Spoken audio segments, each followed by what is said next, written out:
अध्यक्ष महोदय, माननीय राज्यपालांच्या अभिभाषणावरील जो धन्यवादाचा प्रस्ताव आहे, या प्रस्तावावर तब्बल 50 सदस्यांनी या ठिकाणी आपलं मत व्यक्त केलं।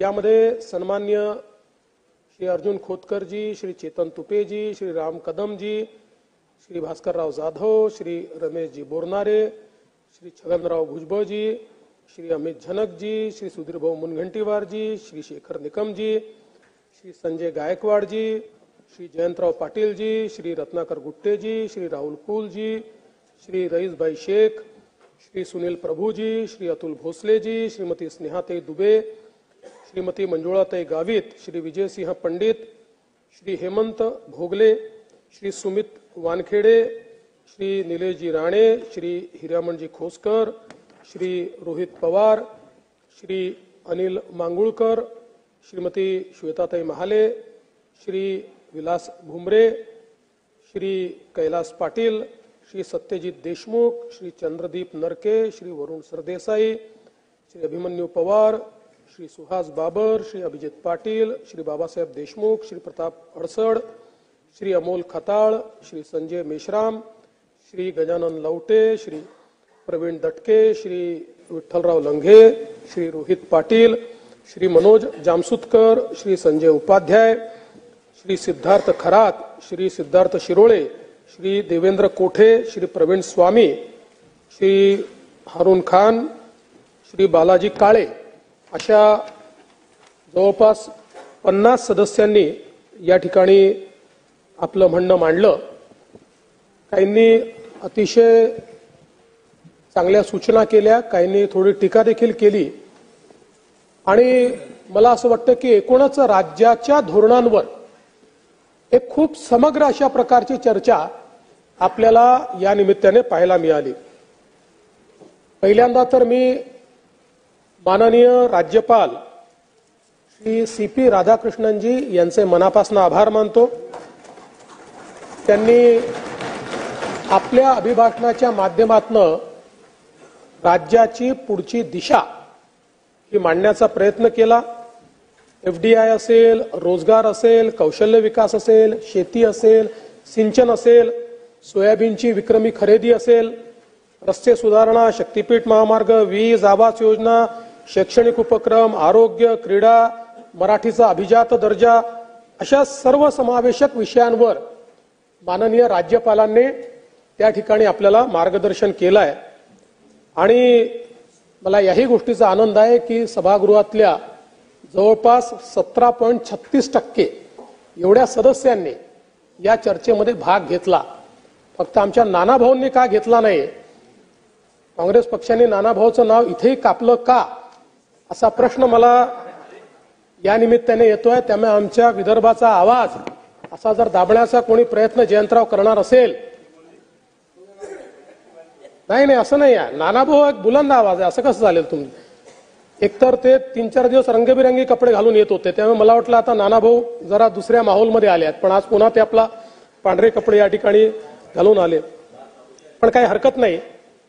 मला असं वाटतं की राहुल नाही, कालच आले होते राहुलजी, अच्छा त्यामुळे, पण काय हरकत नाही।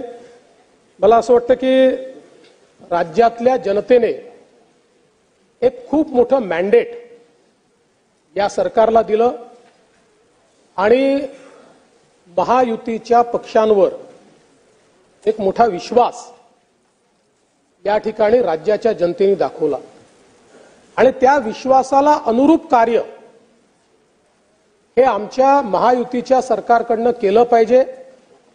याबद्दल एक भविष्याची वाटचाल आपण त्या ठिकाणी ठरवली आणि त्यानुसार आज राज्यामध्ये आपण वेगवेगळ्या प्रकारची कामं या ठिकाणी करण्याचा प्रयत्न करतोय। खरं म्हणजे हा जो जनादेश आहे, हा जसा दणदणीत जनादेश आहे, तसाच तो जनादेश खऱ्या अर्थानं छत्रपती शिवाजी महाराजांना स्मरून भारतरत्न डॉक्टर बाबासाहेब आंबेडकरांनी जो संविधानाचा मार्ग दाखवलेला आहे, त्या मार्गाने चालण्याचा हा जनादेश आहे असं आम्ही या ठिकाणी समजतो. आणि म्हणूनच आज छत्रपती शिवाजी महाराज असतील, छत्रपती संभाजी महाराज असतील, हे आपली सर्वांचीच दैवत आहेत. आणि म्हणूनच गडकिल्ल्यांचं अतिक्रमण काढण्याची सुरुवात देखील आता आपण केलेली आहे. महाराजांचे 12 किल्ले युनेस्कोचे वर्ल्ड हेरिटेज साईट झाले पाहिजेत, याकरता नॉमिनेशन आपण केलंय. आमचे मंत्री आशिष शेलारजी हे त्या ठिकाणी पॅरिसला जाऊन युनेस्कोमध्ये एक प्रेझेंटेशन देखील करून आले. मे महिन्यामध्ये मला देखील त्यांनी निमंत्रित केलेलं आहे. आणि त्यातून खऱ्या अर्थानं तुम्हालाही घेऊन चलो. त्यामुळे एक गोष्ट निश्चितपणे या ठिकाणी सांगितली पाहिजे की छत्रपती शिवाजी महाराजांच्या संदर्भात, छत्रपती संभाजी महाराजांच्या संदर्भात अत्युच्च अशा प्रकारचा आदरभाव असलेलं हे सरकार आहे. जयंतराव, आम्ही कधीही छत्रपतींच्या कुटुंबाला त्या ठिकाणी दाखले मागितले नाहीत, कधीच नाही मागितले. की तुम्ही खरंच छत्रपतींचे वारस आहात अशा प्रकारचा दाखला काय, हे मागणाऱ्यांपैकी आम्ही नाही आहोत. आमचा विश्वास आहे छत्रपती शिवाजी महाराज होते म्हणून आपण सगळे आहोत, हे मानणाऱ्यांपैकी आम्ही आहोत.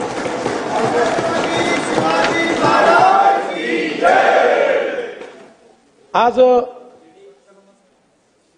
हे सरकार आल्यानंतर एक 100 दिवसाचं मिशन आपण हातामध्ये घेतलेलं आहे. या 100 दिवसाच्या मिशनमध्ये अगदी तालुका स्तरापर्यंतची जी कार्यालये आहेत त्यांना 7 गोष्टी आपण सांगितलेल्या आहेत, ज्याच्यामध्ये लोकाभिमुखतेपासून तर तिथलं रेकॉर्ड साफ करणे, रेकॉर्ड ठीक करण्यापासनं, तिथल्या सोयी सुविधा तयार करण्यापासनं, लोकांना भेटायच्या वेळा ठरवण्यापासनं तर कामं पूर्ण करण्यापर्यंत अशा प्रकारचे 7 कामं आपण त्या ठिकाणी दिली आहेत. आणि मंत्रालयातल्या प्रत्येक विभागाला या 100 दिवसात त्यांनी काय काम करायचं या संदर्भात त्या प्रत्येक विभागाने आपलं टार्गेट फायनल केलं आणि त्याचं प्रेझेंटेशन केलेलं आहे. त्याचा एक मिड टर्म रिव्ह्यू आम्ही घेतला, ज्याच्यामध्ये काही काही विभागांनी अतिशय सुंदर काम केलेलं आहे. आणि 15 एप्रिलला हा कार्यक्रम सुरू झाल्यापासून 100 दिवस पूर्ण होत आहेत. 15 एप्रिल नंतर पुढचे 15 दिवस त्या ठिकाणी क्वालिटी काउन्सिल ऑफ इंडिया यांना आपण नेमलाय. ही क्वालिटी काउन्सिल ऑफ इंडिया प्रत्येक विभागाचं आणि प्रत्येक ऑफिसचं तालुका स्तरापर्यंत मूल्यमापन करेल आणि या संपूर्ण निकषावर 100 दिवसाच्या त्यांनी किती काम केलं याचा इंडेक्स तयार करेल. आणि ज्यांना 50% कमी मार्क असतील त्यांना निगेटिव्ह लिस्टमध्ये टाकलं जाईल. आणि 1 मेला ज्यांनी उत्तम काम केलेलं आहे त्यांचं या ठिकाणी स्वागत आणि सत्कार हा राज्य सरकारच्या वतीनं केला जाईल. एक नवीन कल्चर हे आपल्याला कसं आणता येईल या संदर्भातला प्रयत्न हा आमच्या माध्यमातून या ठिकाणी चाललेला आहे. आणि मला विश्वास आहे की आपल्या सगळ्यांचं सहकार्य त्याच्यामध्ये निश्चितपणे मिळेल. गेल्या काही काळामध्ये आमच्या माध्यमांची आवडती बातमी झाली आहे. काही झालं की फडणवीसांनी शिंदेच्या प्रोजेक्टला स्थगिती दिली. एक पेड बातमी झालेली आहे. पहिल्यांदा लक्षात ठेवा, स्थगिती देण्याकरता मी उद्धव ठाकरे नाही आहे.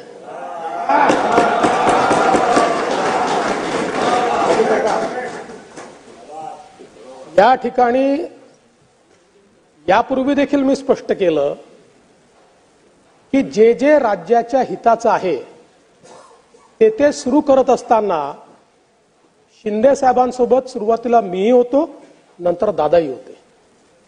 त्यामुळे घेतलेले जे निर्णय आहेत या निर्णयांची जबाबदारी ही एकट्या एकनाथराव शिंदेची नाही आहे, ती आमची तिघांची देखील जबाबदारी आहे. आणि ज्या ठिकाणी काही गोष्टी आम्हाला आढळल्या प्रशासन आपणही चालवलंय. खालच्या स्तरावर गडबड होतात, त्या ठिकाणी चर्चा करूनच स्थगिती दिलेली आहे. पण मला तर आश्चर्य वाटतं, म्हणजे माझ्याकडे आता मी तुमचा वेळ घेत नाही, अनेक इन्सिडेन्सेस आहेत. विभागीय आयुक्तांनी आपल्या स्तरावर स्थगिती दिली तरी देवेंद्र फडणवीसांचा दणका. खात्याच्या मंत्र्याने स्वतःच्या खात्यामध्ये त्या ठिकाणी केंद्र सरकारच्या निर्देशानुसार त्या ठिकाणी स्थगिती दिली तरी देखील फडणवीसांनी शिंदेच्या खात्यामध्ये स्थगिती दिली. एक गोष्ट माध्यमांनाही सांगतो आणि आपल्यालाही सांगतो, दादांचं काय आहे की दादा थेट अटॅकच करतात ना, त्याच्यामुळे कोणी फार वाट्या जात नाही. त्यामुळे एक गोष्ट सांगतो, हे समन्वयानं चालणारं सरकार आहे. या सरकारमध्ये सगळे निर्णय आम्ही तिघही मिळून घेतो आणि एक गोष्ट अजून सांगतो, बैठका होतात. आता काही बैठकांना दादा असतात, काहींना शिंदे साहेब असतात, काहींना दोघंही असतात, काहींना दोघांपैकी एकही असतो. जो आला नाही तो नाराज, बैठकीला आला नाही म्हणजे नाराज. मला असं वाटतं की क्वालिटीच्या बातम्या माध्यमांनाही सापडत नाहीयेत आणि विरोधकांनाही क्वालिटीची टीका करता येत नाहीये, असं मला कुठेतरी तुमचे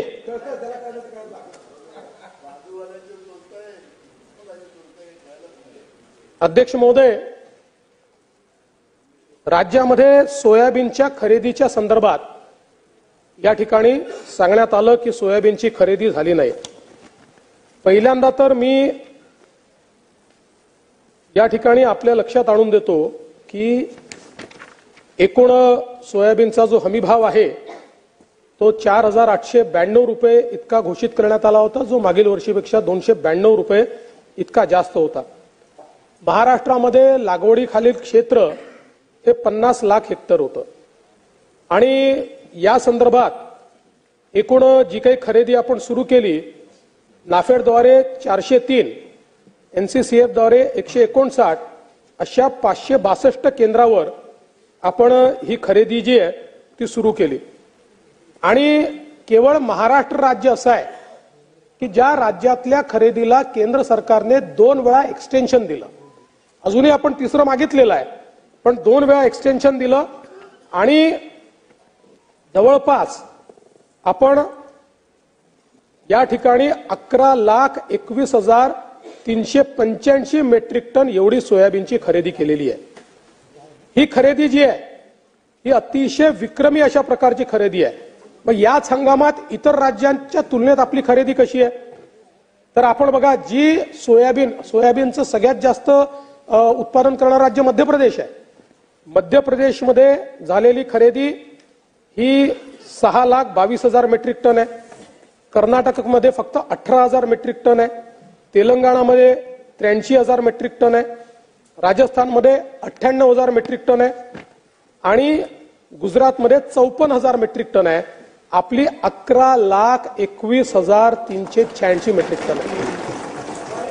म्हणजे हे जे सगळी राज्य आहेत सोयाबीन उत्पादक, या सगळ्या राज्यांची एकत्रित खरेदी जर आपण हातामध्ये घेतली तर त्याही पेक्षा 2,44,335 मेट्रिक टन, म्हणजे यांच्या सगळ्यांच्या एकत्रित खरेदीपेक्षाही 128% जास्त खरेदी ही आपल्या महाराष्ट्र राज्याने या ठिकाणी केलेली आहे.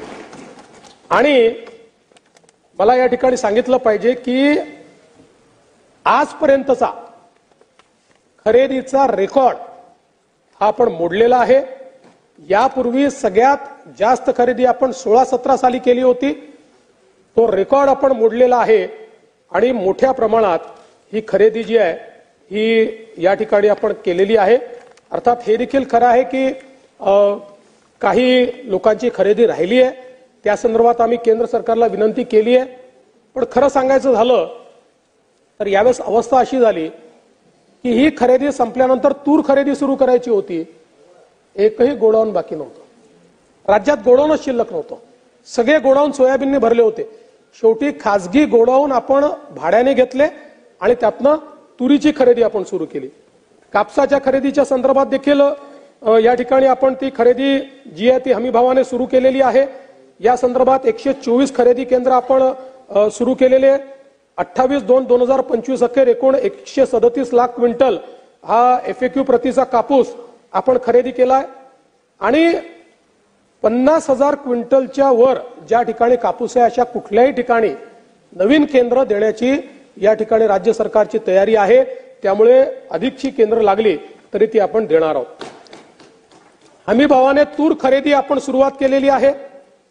जवळपास आपण बघितला तर यावेळेस हमी भाव चांगला दिलेला आहे. 7,550 इतका प्रति क्विंटल हमी भाव दिला जो मागील वर्षीपेक्षा 550 रुपये जास्त आहे. आणि यामध्ये जवळपास लागवडी खालचं क्षेत्र 12.10 लाख हेक्टर आहे आणि 11 लाख टन आपलं उत्पादन आहे. आता या ठिकाणी जवळपास आपण जी खरेदी करतो आहोत त्याच्यामध्ये पहिलं टार्गेट आपलं 2,97,430 मेट्रिक टनाचं आहे ज्याची नोंदणी झालेली आहे आणि ही खरेदी जी आहे ती खरेदी आपली या ठिकाणी सुरू आहे. यासोबत एक तालुका एक बाजार समिती हा जो विषय या ठिकाणी आला तोही करण्याचा निर्णय आपण घेतलेला आहे.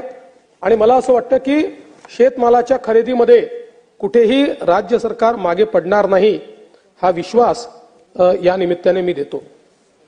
खरं तर आपण राज्यामध्ये सिंचनाच्या क्षेत्रामध्ये खूप मोठं काम गेल्या काही वर्षांमध्ये केलेलं आहे. आपल्याला माहिती आहे की जवळपास 160 प्रकल्पांना आपण फेरप्रशासकीय मान्यता दिली आहे. प्रकल्प वेगाने आपण पूर्ण करतो. पण हे सगळं करत असताना महाराष्ट्राला कायमचं दुष्काळमुक्त करण्याकरता एकीकडे जलसंधारणाच्या माध्यमातून जलयुक्त शिवार 2 ही योजना आपण अंमलात आणली आणि त्यासोबत राज्यामध्ये अतिशय महत्वाकांक्षी असे नदीजोड प्रकल्प आपण हातामध्ये घेतले आहेत. यामध्ये गोदावरी खोऱ्यातल्या वैनगंगा उपखोऱ्यातलं वाहून जाणारं 62.57 TMC पाणी हे बुलढाणा जिल्ह्यातल्या नळगंगा उपखोऱ्यामध्ये वळवण्याच्या संदर्भातला जो आपला प्रकल्प आहे हा अतिशय महत्वाकांक्षी प्रकल्प आहे. या प्रकल्पामुळे नागपूर, वर्धा, अमरावती, यवतमाळ, अकोला, बुलढाणा आणि आता वाशिमचं देखील अन्वेषण आम्ही चालू केलं आहे. या सगळ्या 7 जिल्ह्यांतल्या जवळपास 10 लाख एकर जमिनीला याचा फायदा होणार आहे. याच्यामध्ये 31 नवीन धरणं, 6 धरणांची उंची वाढ आणि 426 किलोमीटरचा कालवा म्हणजे 426 किलोमीटरची नवीन नदी आपण तयार करतो आहोत. आणि जवळपास याच्या 87,342 कोटी रुपयांना प्रकल्पाला मान्यता दिली आहे. सर्वेक्षण आणि अन्वेषण हे जे 2 भाग आहेत याच्यामध्ये 1232 कोटी रुपयाचा खर्च अपेक्षित आहे. सर्वेक्षणाचं 385 कोटी रुपयाच्या कामाला 13 जानेवारीला वर्क ऑर्डर देखील दिलेली आहे. प्रकल्प अहवाल तयार होऊन प्रत्यक्ष काम सुरू व्हायला 2 वर्ष याला लागतील टेंडर वगैरे सगळं करून, कारण खूप मोठं काम आहे.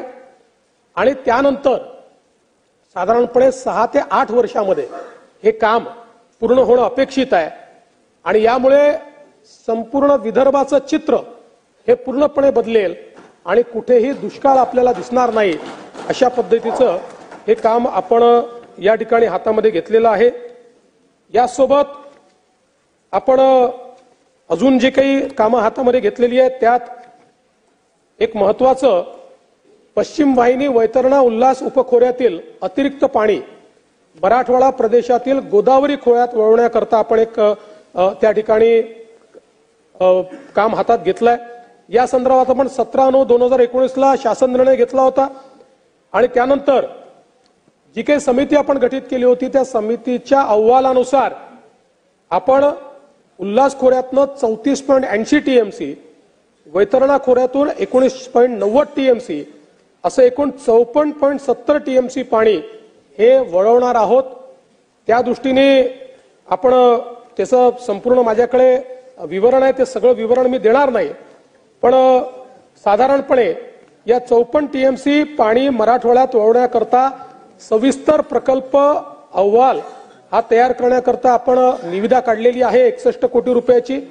आणि या प्रकल्पाचे फायदे काय आहेत तर जायकवाडीच्या धरणाच्या वरील बाजूस मंजूर पाणी वापर 115 टीएमसी आहे, पण प्रत्यक्षात त्या ठिकाणी आपण 160 टीएमसीची धरणं बांधली आहेत आणि त्यामुळे या खोऱ्यामध्ये 45 टीएमसीची तूट तयार झाली आहे। आणि म्हणूनच मग उत्तर महाराष्ट्र आणि मराठवाडा, कुठेतरी नाशिक नगर आणि संभाजीनगर असे जे वाद निर्माण होतात, या प्रकल्पामुळे हे वाद नेहमी करता बंद होणार आहेत। कारण 45 टीएमसीची तूट आहे आणि 54 टीएमसीचं नियोजन हे आपण या माध्यमातून करतोय। त्यामुळे मराठवाड्यामध्ये मोठ्या प्रमाणात सिंचनाकरता आणि पिण्याच्या पाण्याकरता या ठिकाणी आपल्याला पाणी उपलब्ध होईल। आणि जसं मी सांगितलं की आज आपल्याला माहिती आहे महाराष्ट्रामध्ये संभाजीनगर आणि जालना हे सगळं जे आपलं क्लस्टर आहे हे एक नवीन औद्योगिक क्लस्टर म्हणून या ठिकाणी तयार होत आहे। त्यामुळे त्या ठिकाणी पाण्याची मोठी आवश्यकता पडणार आहे, त्याला देखील या प्रकल्पातनं एक मोठा फायदा हा निश्चितपणे होईल। याच सोबत आपण दमणगंगा एकदरे गोदावरी हा प्रकल्प घेतलेला आहे, त्याचसोबत दमणगंगा वैतरणा गोदावरी हा प्रकल्प घेतलेला आहे आणि पार गोदावरी याचा आपण हाही प्रकल्प आपण घेतलेला आहे आणि त्याचसोबत नारपार गिरणा या प्रकल्पाच्या आपण टेंडर देखील काढलेलं आहे। आणि यातनंही मोठ्या प्रमाणात जळगाव आणि नाशिक या जिल्ह्यातल्या म्हणजे नाशिक जिल्ह्यातल्या कळवण, देवळा, मालेगाव आणि जळगाव जिल्ह्यामध्ये मोठ्या प्रमाणात याचा फायदा होणार आहे। याचं देखील टेंडर आपण काढलेलं आहे। एवढंच नाही तर आता एक अभ्यास आपण करतो वॅपकॉसच्या माध्यमातून की कोयना धरणातनं जे वाहून जाणारं पाणी आहे ते लवादाच्या निर्णयाला धक्का न लावता आपल्याला कोकणात कसं वापरता येईल या संदर्भातला एक अभ्यास या ठिकाणी आपण सुरू केलेला आहे। जून 25 पर्यंत वॅपकॉसच्या माध्यमातून या संदर्भात आपल्याला पूर्णपणे त्याची माहिती किंवा त्याचा जो प्रस्ताव आहे तो प्राप्त होणार आहे।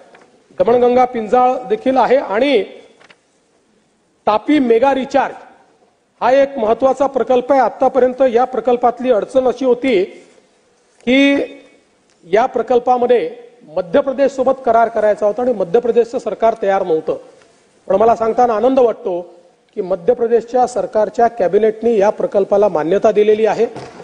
त्यामुळे उत्तर महाराष्ट्रापासून विदर्भापर्यंतचा संपूर्ण खारपाण पट्टा आता या प्रकल्पामुळे लाभान्वित होणार आहे। अतिशय महत्वाकांक्षी प्रकल्प आहे, कारण तापी नदीमुळे या भागामध्ये जो एक एल्युअल फॉल्ट तयार झालेला आहे तो फॉल्ट असा आहे की सगळं पाणी शोषून घेतो। त्यामुळे त्या ठिकाणी कितीतरी टीएमसी पाणी शोषलं जातं, त्याचा उपयोग जर आपण केला आणि आम्ही स्वतः मागच्या काळात तिथे गेलो होतो, असं सरस्वती नदीसारखं ते आतून वाहत येतं आणि त्या ठिकाणी विहिरींमध्ये ते पाणी जाताना आपल्याला पाहायला मिळतं। त्यामुळे खूप मोठ्या प्रमाणात ते पाणी उपलब्ध होणार आहे।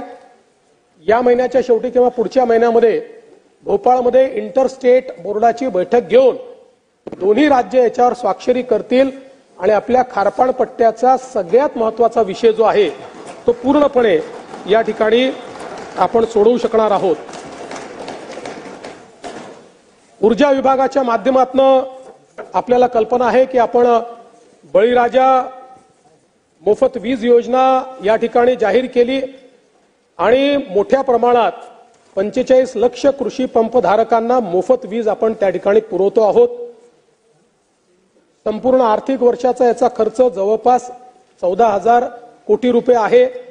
मी माननीय वित्तमंत्र्यांचे आभार मानेन की माननीय वित्तमंत्र्यांनी या योजनेमध्ये कुठलीही कपात केली नाही, सुचवली नाही आणि त्याला जे पैसे लागले ते पैसे दिल्यामुळे आमच्या शेतकऱ्यांना त्या ठिकाणी मोफत वीज ही प्राप्त होते। पण त्यासोबत एक महत्वाचा प्रकल्प जो देशाकरता पथदर्शी प्रकल्प ठरलेला आहे तो म्हणजे मुख्यमंत्री कृषी वाहिनी हा जो प्रकल्प आपण हातामध्ये घेतलाय, या प्रकल्पामध्ये आपल्याकडे जे आपण फीडर सेपरेशन केलेलं आहे आणि कृषीचे फीडर आपण वेगळे केलेले आहेत, एकूण कृषीला 16,000 मेगावॅट वीज आपल्याला द्यावी लागते। देशामध्ये कृषी करता सर्वाधिक वीज देणारं राज्य हे महाराष्ट्र राज्य आहे आणि ही 16,000 मेगावॅट वीज जी आपण देतो, आपल्याला कल्पना आहे की त्याची लँडेड कॉस्ट 8 रुपये प्रति युनिट आहे, 8 रुपये प्रति युनिट. आणि आपण शेतकऱ्यांकडनं जेव्हा घेत होतो तेव्हाही 1 रुपया 25 पैसे घेत होतो आणि 1 रुपया 50 पैसे घेत होतो. म्हणजे साधारणपणे 6.5 रुपयाची सबसिडी आपण देत होतो. या सबसिडीमध्ये अर्धी सबसिडी ही बजेटमधून जायची, अर्धी सबसिडी आपण उद्योगावर त्या ठिकाणी लागली होती. त्यामुळे उद्योगाचे विजेचे दर देखील हे मोठ्या प्रमाणात त्या ठिकाणी वाढले होते. आपण हा निर्णय घेतला की डिस्ट्रीब्युटेड पद्धतीनं आपली जी फीडर आहेत त्या फीडरचं सोलरायझेशन जर आपण केलं तर ट्रान्समिशनचे लॉसेस होणार नाही, प्रत्येकाला पंप बदला असं सांगावं लागणार नाही. आणि म्हणून हा महत्वाकांक्षी प्रोजेक्ट हातामध्ये घेतला. मला सांगताना आनंद वाटतो, पूर्ण 16,000 मेगावॅटचं काम सुरू झालेलं आहे. जवळपास 2,000 मेगावॅटचं काम पूर्ण झालेलं आहे आणि 2026च्या डिसेंबर पर्यंत पूर्ण वीज जी आपण शेतकऱ्यांना देतो ही 100% वीज सोलारच्या माध्यमातून जाईल, अशा प्रकारचं नियोजन आपण केलं. आता याचा दुसरा फायदा काय आहे, जी वीज आपल्याला 8 रुपयाला पडायची ती वीज फक्त 3 रुपयाला आपल्याला पडते. म्हणजे युनिट मागे 5 रुपये आपण याच्यामध्ये वाचवतो आहोत. त्यामुळे पुढच्या काळात 2027 पासनं दादा आपण जी सबसिडी आम्हाला देताय त्या सबसिडीची म्हणजे तशी आवश्यकता पडेल, पण ती सबसिडी जी आहे ती कारण जेवढे पैसे सबसिडीतनं मिळत आहेत तेवढी विजेची खरेदीची कॉस्टच आपली कमी होणार आहे. आणि म्हणून मला असं वाटतं की अतिशय महत्वाकांक्षी अशा प्रकारची ही योजना आपण कार्यान्वित केली आणि अतिशय रेकॉर्ड टाइम मध्ये या ठिकाणी केली. गतिशक्ती पोर्टलचा उपयोग करून आपण 9 महिन्यामध्ये सगळ्या विकासकांना जागा उपलब्ध करून दिल्या. काहींना खासगी घ्याव्या लागल्या. तिथे आपल्याला माहिती आहे आपण नवीन मॉडेल आणलं होतं की शेतकऱ्याच्या जमिनी या किरायाने घेता येतील, त्या त्यांनी किरायाने घेतल्या आणि म्हणून जवळपास हे काम अतिशय वेगानं चाललेलं आहे. आणि साधारणपणे आपण जर या ठिकाणी बघितलं तर यातनं सगळ्यात महत्वाचं शेतकऱ्याला 365 दिवस दिवसा वीज मिळणार आहे. कोणालाही रात्रीच्या विजेची आवश्यकता पडणार नाही. आणि जवळपास याच्यामध्ये शासनाच्या सबसिडीची 5,500 कोटी रुपयाची बचत होणार आहे आणि एकूण वीज खरेदी खर्चामध्ये 10,000 कोटी रुपयाची बचत या माध्यमातून होणार आहे. आणि सगळ्यात महत्वाचं कार्बन उत्सर्जनामध्ये 25% कपात ही एकट्या या योजनेमुळे, म्हणजे जो ऊर्जा विभाग जे कार्बन उत्सर्जन करतं एकट्या या योजनेमुळे त्यात 25% पंकजाताई बसलेले आहेत म्हणून त्यांना सांगतो त्यांच्या विभागाला की आम्ही तुमच्या मॅन्डेटमध्ये बसतो आहोत आणि आम्ही 25% या ठिकाणी कपात करतो आहोत. यासोबत विकसित भारत याच्या अंतर्गत आपण एक महत्वपूर्ण निर्णय घेतला आणि आपण असं ठरवलं की 2030 सालापर्यंत महाराष्ट्रामध्ये आपण जी काही ऊर्जा वापरतो त्यातली किमान 50% ऊर्जा ही अपारंपरिक ऊर्जा स्रोतातून आली पाहिजे. आज ती मागच्या वर्षीपर्यंत केवळ 13% होती, पुढच्या वर्षी ती 25% होईल. मला सांगताना आनंद वाटतो, हाती घेतलेले प्रकल्प किंवा सुरू झालेले प्रकल्प जे 2030 सालापर्यंत पूर्ण होणार आहेत त्या प्रकल्पात ते पूर्ण झाल्यानंतर 2030 साली महाराष्ट्रामध्ये 52% वीज ही अपारंपरिक ऊर्जा स्रोतातून या ठिकाणी निर्मित होईल. आणि जे काही उद्दिष्ट प्रधानमंत्री मोदीजींनी ठरवलेलं आहे ते पूर्ण करणारं राज्य आपला महाराष्ट्र या ठिकाणी ठरेल. आपण रिसोर्स ऍडिक्वसी प्लॅन तयार केलेला आहे, एनर्जी ट्रान्झिशन प्लॅन आपण तयार केलेला आहे आणि त्यामुळे मोठ्या प्रमाणात आपण जर विचार केला तर केवळ आपल्याला आकडा सांगतो की 1947 पासनं तर सन 2022 पर्यंत 75 वर्षात आपली कॉन्ट्रॅक्च्युअल कॅपॅसिटी म्हणजे जे पीपीए आहेत, करारित क्षमता आहे, ही 36,000 मेगावॅट होती. मात्र गेल्या 2 वर्षामध्येच केवळ 2 वर्षामध्ये आपण जे करार केलेले आहेत ते 45,000 मेगावॅटचे केलेले आहेत, 45,000 मेगावॅटचे. आणि यातले 36,000 मेगावॅटचे हरित ऊर्जेचे आहेत. आणि या माध्यमातनं आपली जी काही क्षमता आहे ही 2030 पर्यंत 36,000 मेगावॅट वरनं 81,000 मेगावॅट पर्यंत आपण नेतो आहोत. आपल्याला जर $1 ट्रिलियन इकॉनॉमी करावी लागेल तर सर्वात जास्त आपल्याला विजेची गरज पडणार आहे. आज आपण महाराष्ट्राला डेटा सेंटर कॅपिटल केलाय. देशाच्या डेटा सेंटरची जवळपास 65% कॅपॅसिटी महाराष्ट्रात तयार झालेली आहे. आणि आपल्याला माहिती आहे की आता डेटानी जी ऑइलची कॉस्ट होती त्याला सरपास केलाय. म्हणजे आता सगळ्यात श्रीमंत ज्यांच्याकडे तेल आहे ते नाही आहेत, आता सगळ्यात श्रीमंत ज्यांच्याकडे डेटा आहे ते झालेले आहेत. आणि ही जी इकोसिस्टीम आहे याच्यामध्ये सगळ्यात महत्वाचं काय आहे, डेटा सेंटर याचं रॉ मटेरियल काय आहे, याचं रॉ मटेरियल वीज आहे. आणि म्हणून त्यांना हरित वीज आपल्याला देता आली पाहिजे. आणि यातनं डेटा सेंटरच्या रिव्होल्युशन मध्ये महाराष्ट्र पहिल्या क्रमांकावर असला पाहिजे या दृष्टीनं आपण या ठिकाणी प्रयत्न केलाय. आणि पुढच्या 5 वर्षाकरता आपण जे 45,000 मेगावॅटचे ऊर्जेचे करार केलेले आहेत, मला सांगताना आनंद वाटतो की गेल्या 2 वर्षातले करार हे वीज खरेदी करार आतापर्यंतच्या सर्वात कमी दरामध्ये आपण केलेले आहेत, सर्वात कमी दरामध्ये. त्यामुळे मला असं वाटतं की एक प्रकारे आपले दर आता देशाकरता बेंचमार्क दर झाले आहेत. आणि यातून कृषी आणि सौर ऊर्जीकरणाचे 16,000 मेगावॅट 3.7 रुपये प्रति युनिट, 11,450 मेगावॅटचे युटिलिटी स्तराचे मोठे सौर प्रकल्प 2 रुपये 70 पैसे प्रति युनिट, 4,300 मेगावॅटचे सौर आणि पवन हायब्रिड 3 रुपये 60 पैसे प्रति युनिट, 28,000 मेगावॅटचे पंप स्टोरेजचे प्रकल्प 3 रुपये 20 पैसे प्रति युनिट आणि 1500 मेगावॅटचे बॅटरी स्टोरेजचे प्रकल्प ज्यामध्ये आपल्याला 2.19 अशी याची किंमत येते आहे. आणि नाही 4.60 एवढी याची किंमत येते आहे. यामुळे एकूणच वीज खरेदीचा जो दर आहे हा दर आता आपण खूप मोठ्या प्रमाणात या ठिकाणी कमी केलेला आहे. मागेल त्याला सौर कृषी पंप ही योजना आपण या ठिकाणी सुरू केली आणि आपला परफॉर्मन्स यातला का चांगला आहे असं मी सांगू इच्छितो की 8 वर्षामध्ये सौर पंपाची योजना सुरू झाल्यानंतर 8 वर्षामध्ये राज्यात 1,84,000 पंप स्थापित करण्यात आले. मात्र मागच्या एका वर्षामध्ये 2.25 लाख पंप हे सौर कृषी पंप आपण स्थापित केलेले आहेत. आता आपला दर प्रति दिवशी 1,000 पंप आपण लावतो. आपल्याला हा दर 1,500 पर्यंत न्यायचा आहे. आणि आपण शेतकऱ्यांना चॉईस दिलेला आहे. मोठ्या प्रमाणात आपण एजन्सीज एम्पॅनल केलेल्या आहेत आणि त्यातनं आपण हे करतो. आणि नुसत्या या 2,75,000 सौर कृषी पंपामुळे मागच्या एका वर्षामध्ये 14 लाख एकर जमिनीला सिंचन क्षमता प्राप्त झालेली आहे. हे देखील मला लक्षात आणून द्यायचं आहे. एक अत्यंत केंद्र सरकारची महत्वाची योजना आहे प्रधानमंत्री सूर्यघर मुफ्त वीज योजना. ही अत्यंत महत्वाची योजना आहे. देशामध्ये यातही आपण पहिल्या क्रमांकावर आहे. या योजनेमध्ये जे आपले 300 युनिट पर्यंतचे जे ग्राहक आहेत या ग्राहकांना या योजनेच्या माध्यमातून रूफटॉप सोलर करता येतं आणि अतिरिक्त वीज झाली तर ती आपण विकत घेतो. त्यांना पाहिजे तेवढी वीज ते वापरू शकतात. अशा प्रकारची योजना आहे. त्यामुळे त्यांना विजेचं बिल येत नाही. याच्यामध्ये आतापर्यंत 1,30,000 घरगुती ग्राहकांनी या ठिकाणी रूफटॉप सोलर हे प्रस्थापित केलाय. त्यांना 1,000 कोटीपेक्षा जास्त सबसिडी आपण दिलेली आहे. आणि आता आपण हा निर्णय केलाय प्रधानमंत्री आवास योजनेमध्ये जी नवीन 20 लाख घरं आपण घेतो आहोत या प्रत्येकाला योजनेतच आपण सोलार देणार आहोत.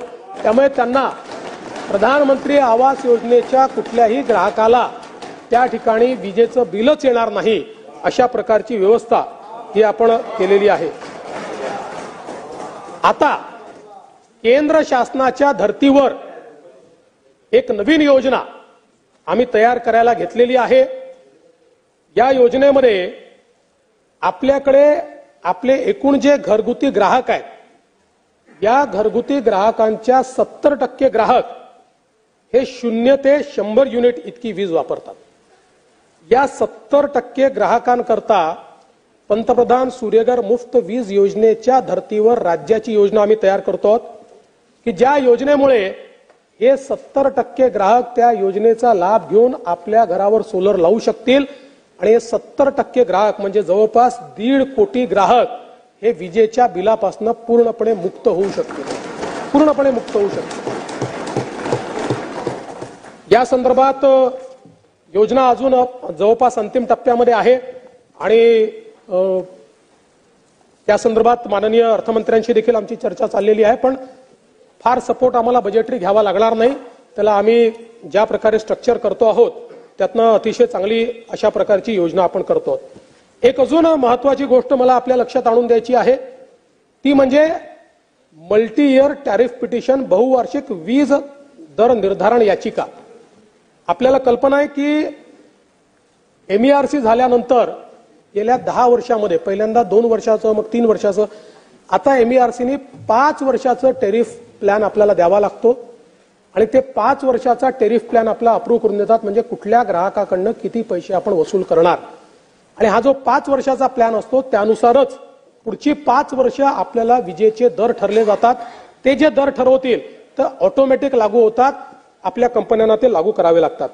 आजपर्यंत जर आपण बघितला तर आपला जो दरवर्षी विजेचा रेट वाढतो दरवर्षी तो 9% वाढतो. म्हणजे कुठे कोळशात वाढ झाली, याच्यात वाढ झाली. आपण जर गेल्या 20 वर्षाचा विजेचा दरांचा आढावा घेतला तर कुठलंही सरकार असो दरवर्षी 9% किमान आपले विजेचे दर हे या ठिकाणी वाढत असतात. आणि यावेळेस आपण जो रिसोर्स ॲडिक्वसी प्लॅन तयार केला, मुख्यमंत्री सौर कृषी वाहिनी आणि वेगवेगळ्या प्रकारच्या या ज्या उपाययोजना केल्या आहेत त्यामुळे येत्या 5 वर्षामध्ये 1,13,000 कोटी रुपयाची बचत होणार आहे. 1,13,000 कोटी रुपयाची बचत. आणि म्हणून पहिल्यांदा आमच्या वीज वितरण कंपनीने 5 वर्षाचा जो टेरिफ प्लॅन दिलेला आहे त्याच्यामध्ये आपण विजेचे भाव कमी करतोय. दरवर्षी 9% वाढणारे भाव हे कमी होत जाणार आहेत. आणि तुम्ही जर 9%च्या वाढीनं 5 वर्षाचं जी काही वाढ अपेक्षित होती आणि ऍक्च्युअल 2030 साली आपण जे काही वसूल करणार आहोत यातला फरक पाहिला तर अनेक कॅटेगरीमध्ये तो 10-10 रुपयांनी कमी आहे.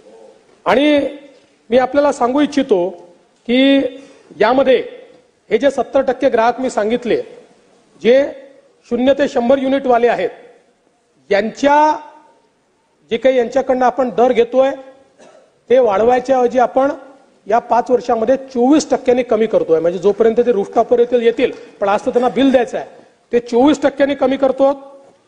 त्यानंतर आपण 100 ते 300 युनिट हा देखील एक खूप मोठा या ठिकाणी घटक आहे. 100 ते 300 युनिटच्या ग्राहकांना 17% आपण घट करतोय. आणि एकूण जर आपण विचार केला तर 95% घरगुती ग्राहकांना वीज दरामध्ये या मल्टी इयर टॅरिफ पिटिशन मध्ये दिलासा मिळणार आहे. त्यांचे विजेचे दर हे आपण या ठिकाणी कमी करतो आहोत. आणि यासोबत एक नवीन योजना आपण आणतो आहोत. घरगुती ग्राहकांनी स्मार्ट मीटर लावायचं, प्रीपेड नाही, प्रीपेडवर बंदी टाकली. स्मार्ट मीटर लावायचं आणि त्यांनी स्मार्ट मीटर लावलं तर त्यांना पुढच्या 5 वर्षामध्ये दिवसा जी वीज वापरतील त्याच्यामध्ये 10% रिबेट आम्ही देणार. 10% रिबेट दिवसा वापरलेल्या विजेमध्ये. मला असं वाटतं की यामुळे मोठ्या प्रमाणात ऊर्जा क्षेत्रामध्ये आपण परिवर्तन करतो. सांगितलं नाही, अधिकृतपणे घोषित केलं होतं त्याप्रमाणे काढली. आता सगळ्यांना सांगितलं ओनली पोस्टपेड. कोणी मागितलं तर प्रीपेड म्हणजे on demand but no compulsion. मला हे सांगताना आनंद वाटतो की मागील 2 वर्षामध्ये आपल्या या सगळ्या सौर ऊर्जीकरण, एनर्जी ट्रान्झिशन प्लॅन या सगळ्या गोष्टींमुळे आपल्या ऊर्जा विभागाला 21 अवॉर्ड मिळालेले आहेत. 21 अवॉर्ड्स. आणि हे सगळे अवॉर्ड केंद्र सरकारचे, देशातल्या बेस्ट इन्स्टिट्यूशन्सचे जे काही अवॉर्ड असतात याची पूर्ण यादी माझ्याकडे आहे, ती मी आपल्याला देऊन देईल किंवा प्लटलावर ठेवायचा प्रयत्न करेन. मग याच्यामध्ये इंडियन चेंबर ऑफ कॉमर्स असेल, all India renewable energy association असेल, इंडिया स्मार्ट ग्रीड फोरम असेल, PSU award by government of India असेल, त्यानंतर IPAI अवॉर्ड असेल, स्कॉच अवॉर्ड जो सगळ्यात महत्वाचा मानला जातो तो अवॉर्ड आहे, त्यानंतर स्कॉचचे 2-3 अवॉर्ड आहेत आपल्याला, वेस्टेक अवॉर्ड आहे, त्यानंतर असे अनेक अवॉर्ड आहेत. आता नॅशनल एनर्जी कन्झर्वेशन अवॉर्ड आहे. हे सगळे अवॉर्ड 21 अवॉर्ड आपल्याला या ठिकाणी मिळाले आहेत. याचा अर्थ मी असं म्हणणार नाही की सगळ्या गोष्टी नीट झालेल्या आहेत, अजून खूप गोष्टी करण्याच्या आहेत. कारण आपले लिगसी इश्यूज या विभागामध्ये खूप मोठ्या प्रमाणात आहेत. जवळपास आपण शेतकऱ्यांकडनं वीज बिल वसूल न केल्यामुळे, मागच्या काळात वीज बिल वसूल करत नव्हतं आणि सरकारही त्याला पैसे देत नव्हते, त्यामुळे या आपल्या कंपनीवर नुसत्या त्या वीज बिल वसुलीमुळे 75,000 कोटी रुपयाचं त्या ठिकाणी कर्ज आहे शेतकऱ्यांचं. 75,000. पण ते हळूहळू आपण नीट करू. आपला प्रयत्न आहे आणि या ठिकाणी पुढच्या काळामध्ये आम्ही माननीय वित्तमंत्र्यांशी चर्चा करणार आहे. सरकारने थोडा सपोर्ट केला तर देशामध्ये पहिली कंपनी आपली असेल जी स्टॉक मार्केटमध्ये आपण लिस्टिंग करू आणि तिथनं आपण पैसे उभे करू. हा आपला प्रयत्न आहे. त्या दिशेने आपलं काम चाललेलं आहे. या निमित्ताने एक विषय डावोसचा देखील या ठिकाणी आला. हो, व्हॅल्युएशन चालू केलंय ऑलरेडी. आता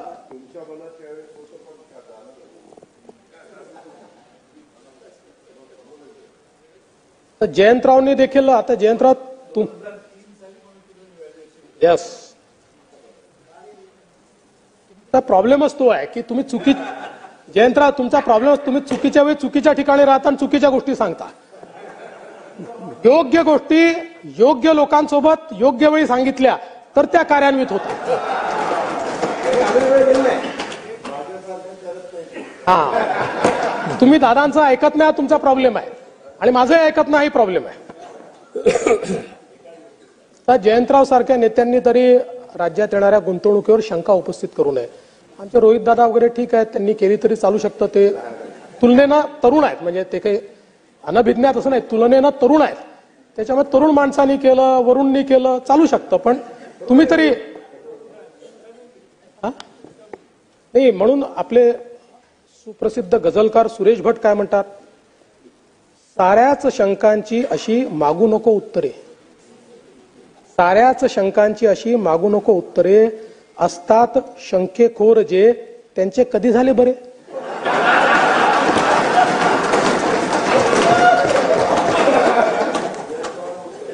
आणि म्हणून आपण 15,70,000 कोटी रुपयाच्या गुंतवणुकीचे 54 सामंजस्य करार त्या ठिकाणी केले. यातल्या 45 करारांमध्ये आताच सिरियस प्रोग्रेस आपला झालेला आहे.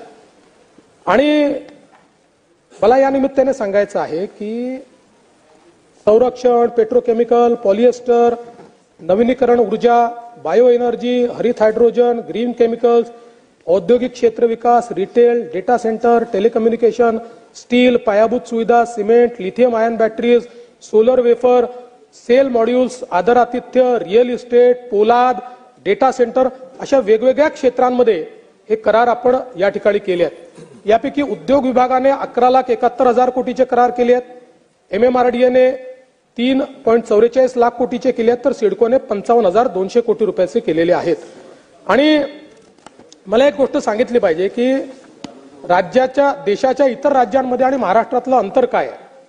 तर आपलं अंतर हे आहे की देशामध्ये झालेला कराराचं गुंतवणुकीत रूपांतरण होणं याचा दर हा 35 ते 45% आहे. पण आपण जर गेल्या 10 वर्षामध्ये महाराष्ट्रात तो दर बघितला तर तो 80% 91% पर्यंत आहे. म्हणजे आता आपण म्हणालात की आता गेल्या 3 वर्षात एवढे करार झाले, इतके रोजगार तयार होणार होते, ते रोजगार कुठे आहेत. प्रश्न आपला बरोबर आहे. पण आपल्याला देखील हे माहिती आहे की एक इंडस्ट्री करार केल्यानंतर प्रोडक्शन सुरू करून फुल कॅपॅसिटीने चालायला 5 ते 7 वर्ष लागतात. त्यामुळे आज करार केला की उद्या असं नाही आहे. पण या संदर्भात मला सांगितलं पाहिजे की आपण जे 2016 आणि 2018 make in India, make in Maharashtra जे घेतलं होतं किंवा मॅग्नेटिक महाराष्ट्र, त्याच्या करारांचा आपण विचार केला तर फुल फ्लेज 80% करार फुल फ्लेज सुरू झालेले आहेत. काही अजूनही अडलेले आहेत, पण 80% करार याच्यामध्ये ते प्रोडक्शन लेवलवर आहेत. आणि आताही जे आपण केले 2023 मध्ये आमचे शिंदे साहेब गेले होते, त्यातल्या 19 पैकी 18 करार कार्यान्वित झाले, एकाने मात्र बॅकआउट केलेला आहे. 2024 मध्ये 24 पैकी 24 हे करार कार्यान्वित झाले आहेत. 2025च्या 54 पैकी 54 ही जे काही करारधारक आहेत यांनी वेगवेगळ्या टप्प्यावर हे काम सुरू केलेलं आहे. त्यामुळे मला विश्वास आहे की हे केवळ करार नाही आहेत. आता याच्यामध्ये जर आपण बघितलं, काही लोकांनी असं म्हटलं की मग डावोसला जाऊनच करार का केले, कोणीतरी म्हणालं की हे तर आपला डब्बा घेऊन 5 स्टार हॉटेलमध्ये जाऊन तुम्ही जेवले वगैरे, अनेक टीका करण्यात आली. आता टीका करणाऱ्यांनी मला हे सांगावं, 2022ला डावोसला कोण गेलं होतं? कोण गेलं होतं? जानेवारी 2022 आदित्यजी गेले होते ना?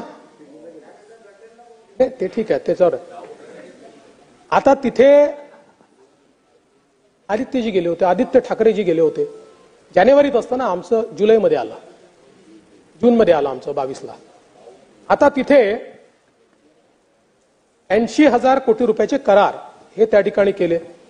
कोणाशी केले आहेत?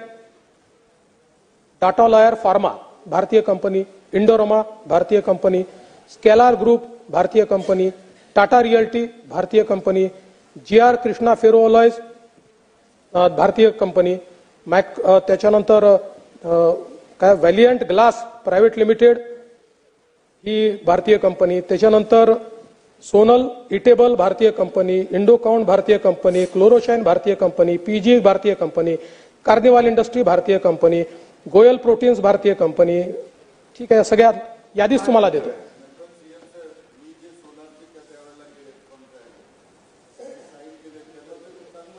नाही,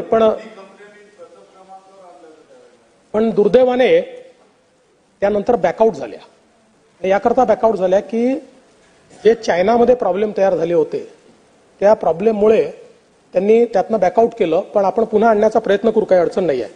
तर या निमित्ताने मी एवढंच सांगू इच्छितो की पहिल्यांदा आपण 2 गोष्टी समजून घेतल्या पाहिजेत की या ज्या भारतीय कंपन्या पण आहेत, या कंपन्या जवळपास 99% कंपन्या या FDI आणि FIIच्या माध्यमातून त्या ठिकाणी आपला उद्योग तयार करतात. हा सगळा परदेशी पैसा आहे, आपल्या बँकातला पैसा कमी आहे. ह्या सगळ्या कंपन्यांचं जर तुम्ही त्या ठिकाणी बघितलं तर त्यांचा FDI आणि FII कंपोनंट हा मेजर कंपोनंट आहे. आणि म्हणून डावोस काय आहे तर डावोस जगभरातल्या फायनान्स, इंडस्ट्री, बिझनेस यांची पंचायत आहे. ज्या ठिकाणी याच्यावर चर्चा होते, याचे करार होतात, याच्यावर पुढची दिशा ठरते. आणि म्हणून डावोसच्या निमित्ताने जगभरातल्या ज्या फायनान्स कंपनी असतात किंवा जे फायनान्सर्स असतात हे लोक त्याला लागून आपल्या बोर्डाच्या मीटिंग ठेवतात, तिथे त्यांचे प्रमुख असतात. साहजिक या इंडियन कंपन्यांची देखील इच्छा असते की जे आमचे फॉरेन पार्टनर आहेत ते डावोसला उपलब्ध आहेत, त्यामुळे तुम्ही त्यांच्यासोबत तिथे करार करा, ते उपलब्ध राहतील आमच्यासोबत. आणि सगळ्यात महत्वाचं काय आहे, सगळ्यात महत्वाचं हे आहे, you have to make a statement. डावोसला जेव्हा एखादं राज्य 16 लाख कोटी रुपयाचं इन्व्हेस्टमेंट आणतं त्याचा डंका जगात राहतो, जगात. आज तुम्ही बघा, जेवढे डावोसला होते त्यांना तुम्ही विचारा, 6 राज्य होते डावोसमध्ये. बाकी राज्यांनी प्रयत्न केला, कोणाचा 1 लाख झाला, कोणाचा 1.25 लाख झाला, आपला 16 लाख झाला. अक्षरशः महाराष्ट्राच्या पॅव्हिलियन बाहेर आमचे, कारण 63 करार आम्ही त्या ठिकाणी वेगवेगळ्या प्रकारचे केले, 53 करार अक्षरशः रांग लावून, म्हणजे हा शब्द योग्य नाही आहे पण जागा कमी पडत होती तर बाहेर उभे होते, अशा प्रकारची अवस्था त्या ठिकाणी होती. आणि फक्त महाराष्ट्राची चर्चा ही डावोसमध्ये होती. मला असं वाटतं की याकडे संकुचित बुद्धीनं न पाहता एका व्यापक बुद्धीनं पाहिलं पाहिजे. कारण काय असतं शेवटी, तुम्ही चांगली सूचना केली, रोहित पवारांनी चांगली सूचना केली, मॅग्नेटिक महाराष्ट्र घ्या, त्यातनं त्यांचा विश्वास या ठिकाणी दिसतोय, नक्की घेऊ आपण, ते काही प्रश्नच नाही. आणि आता या निमित्ताने मला हे देखील सांगायचं आहे, कारण मी विनम्रपणे आपल्या सर्वांना विनंती करतो की अलीकडच्या काळामध्ये गुजरात जे राज्य आहे ना, या राज्याला ऍडव्हर्टिजमेंट करण्याची गरजच राहिलेली नाही. कारण आमच्या महाराष्ट्रातलेच नेते रोज सांगतात गुजरात आघाडीवर, गुजरात आघाडीवर, गुजरात आघाडीवर, गुजरात आघाडीवर. म्हणजे इतके चांगले अँबॅसेडर गुजरात राज्याला आमच्या महाराष्ट्रात मिळाल्यानंतर त्यांनी विज्ञापनावर का बरं खर्च करावा. पण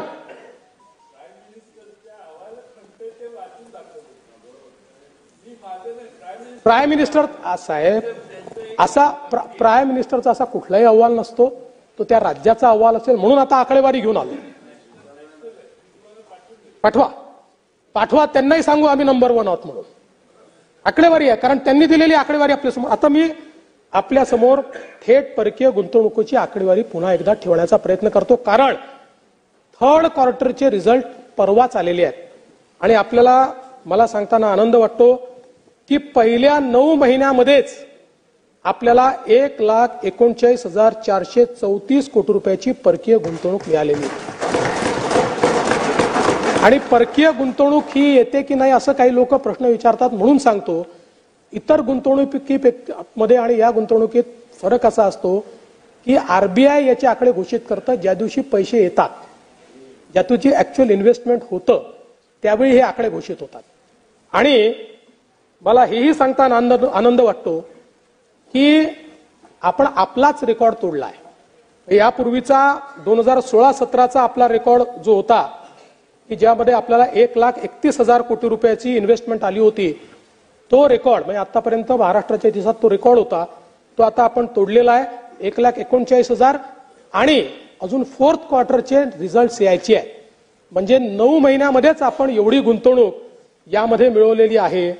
आणि मला सांगताना आनंद वाटतो की गुजरातनी जी गुंतवणूक मिळवलेली आहे, गुजरातने त्याच्या 3 पट 3 टाइम्स गुंतवणूक ही महाराष्ट्रामध्ये आहे. 3 पट.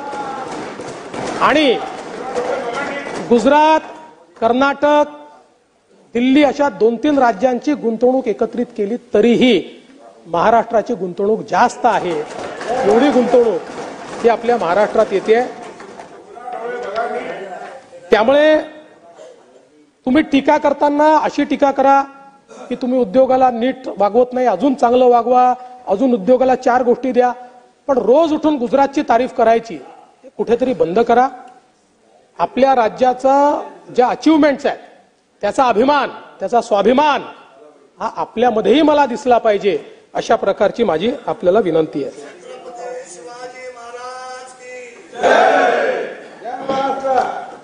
आता काही मुद्दे देखील उपस्थित झाले. HSRP नंबर प्लेट याचा एक नरेटिव्ह या ठिकाणी तयार करण्याचा प्रयत्न आला की देशात सर्वात महाग आपले या ठिकाणी आहे. खरं म्हणजे या संदर्भात आपल्यालाही कल्पना आहे की सुप्रीम कोर्टाचे आदेश होते, त्या आदेशाप्रमाणे आपल्याला खरं म्हणजे यापूर्वीच हे करायचं होतं. शेवटी कंटेम झाला, कंटेम नंतर आपण हे केलं. यामध्ये एक हाय पॉवर कमिटी आपण तयार केली होती माननीय मुख्य सचिवांच्या अध्यक्षतेखाली. त्यामध्ये काही सचिव होते, त्यांनी मिळून जे काही रेट्स आले होते ते निगोशिएट करून इतर राज्यांच्या रेट्सशी तुलना करून त्या संदर्भात ते रेट्स फायनल केलेले आहेत. आणि या संदर्भात जर आपण बघितलं तर काही राज्यांनी फिटमेंट चार्जेस आणि प्लेट चार्जेस हे वेगळे दाखवले. महाराष्ट्रामध्ये आपण हे सगळे एकत्रित केलेलं आहे. आणि म्हणूनच आपण जर बघितलं तर दुचाकीसाठी जे काही दर आले आहेत वेगवेगळ्या राज्यांमध्ये ते 420 पासून 480 पर्यंत आहे. महाराष्ट्रामध्ये 450 आहे. 3 चाकीसाठी 450 ते 550 आहे, महाराष्ट्रात 500 आहे. 4 चाकीसाठी या ठिकाणी 800 रुपये, आपले 745 आहे. जड वाहनांकरता 690 ते 800 आहे, आपले 745 आहे. हे मुद्दाम काही राज्यांच्या रसीद घेऊन आलो आहे. म्हणजे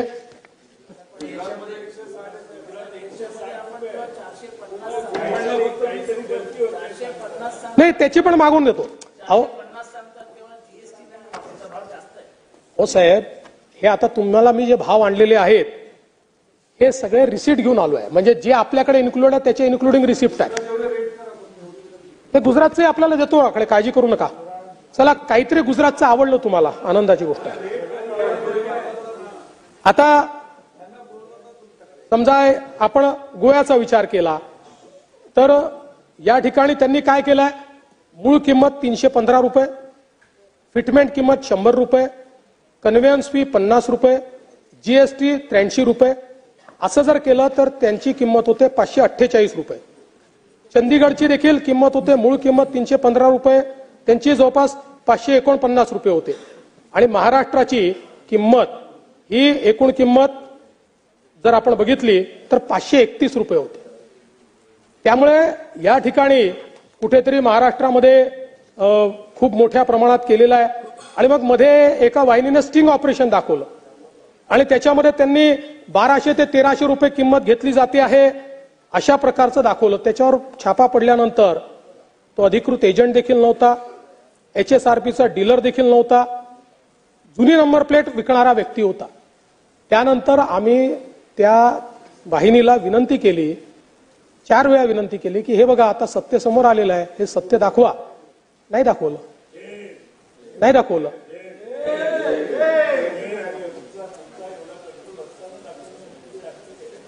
अजूनही तुमच्याच कंट्रोलमध्ये आहेत ना ते. त्यामुळे नक्कीच पडताळून पाहू, जरूर पाहू. माझं तर मत आहे की गुजरातच का कुठल्याही राज्याने चांगलं केलं असेल त्याला चांगलं म्हणायचं आणि ते आपण अंगीकारायचं. त्यात आपल्याला वाईट का वाटायचं. आपण पाकिस्तानचं थोडी पाहतोय की आपल्याच देशातले राज्य आहेत. अध्यक्ष महोदय,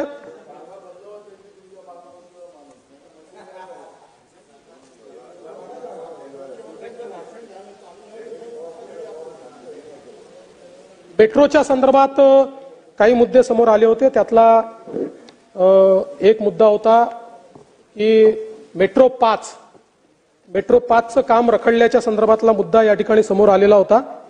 त्या संदर्भात मला सांगितलं पाहिजे की मेट्रो 5चे जे 2 टप्पे होते त्यातला एक ठाणे ते भिवंडी होता आणि एक भिवंडी ते कल्याण होता. आता ठाणे ते भिवंडी असा जो काही या ठिकाणी टप्पा होता तो टप्पा जवळपास 80% त्याचं भौतिक काम आपण पूर्ण केलेलं आहे. पण भिवंडी कल्याणच्या दरम्यान जो टप्पा होता त्याच्यामध्ये 5 किलोमीटरचा एक टप्पा असा आहे की ज्या टप्प्यामध्ये खूप मोठ्या प्रमाणात त्या ठिकाणी पुनर्वसन आहे. आणि म्हणून त्या सगळ्या पुनर्वसनाचा विचार करता आता आपण त्या ठिकाणी इरादा आपला बदललेला आहे आणि अंडरग्राऊंड जाण्याचा निर्णय केलेला आहे, ज्याच्यामुळे तिथे पुनर्वसन करावं लागणार आहे आणि भिवंडीकरांना मेट्रो मिळेल. त्या संदर्भात TCL ला आपण अपॉइंट केलेला आहे. त्यांचा प्रकल्प अहवाल आला की त्याही संदर्भातलं काम जे आहे हे काम आपण निश्चितपणे अत्यंत वेगाने सुरू करू. आणि मला असं वाटतं की हे जे काम भिवंडीपर्यंत किंवा भिवंडीपासून कल्याणपर्यंत मेट्रो नेण्याचं हे वेगाने सुरू होईल. मला सांगताना आनंद वाटतो की 2014 ते 2019 आपण जवळपास 10 मेट्रो लाईन्सला त्या ठिकाणी मान्यता दिली आणि आज त्यातल्या काही मेट्रो लाईन पूर्ण झाल्या आहेत, काही अंतिम टप्प्यामध्ये आहे, काही बांधकामाधीन आहे. याच्यामध्ये टप्पा 2A हा 19 जानेवारी 23ला कार्यान्वित झाला. मेट्रो टप्पा 2B हा डिसेंबर 25 पर्यंत त्याचा पहिला टप्पा आणि ऑक्टोबर 26 पर्यंत दुसरा टप्पा त्याचा पूर्ण होईल. मेट्रो 3 95% काम पूर्ण झालेलं आहे. आता चाचणी पण झालेली आहे. हा देशातला सगळ्यात मोठा अंडरग्राऊंड टप्पा आहे आणि याच्यामध्ये साधारणपणे जून 25 पासनं ही पूर्ण कफ परेड पासनं तर सिप्स पर्यंत ही अंडरग्राऊंड मेट्रो आपण पूर्ण त्या ठिकाणी सुरू करू. वडाळा, ठाणे, कासरवाडवली 79% या ठिकाणी पूर्ण झालेलं काम आहे. त्यातलं कासरवडवली ते कॅडबरी जंक्शन डिसेंबर 25 मध्ये सुरू करू. कॅडबरी जंक्शन ते गांधीनगर डिसेंबर 26 पर्यंत त्या ठिकाणी होईल आणि गांधीनगर ते भक्तिपार नोव्हेंबर 27 पर्यंत पूर्ण होईल. कासारवडवली ते गायमुख 88% काम पूर्ण झालेलं आहे. डिसेंबर 25 पासनं हा टप्पा सुरू होईल. ठाणे, कल्याण, भिवंडी टप्पा 1चं काम 95% जर मी मगाशी त्याच्या संदर्भात सांगितलं पहिल्या टप्प्याचं, दुसऱ्या टप्प्यातल्या अडचणी देखील सांगितल्या.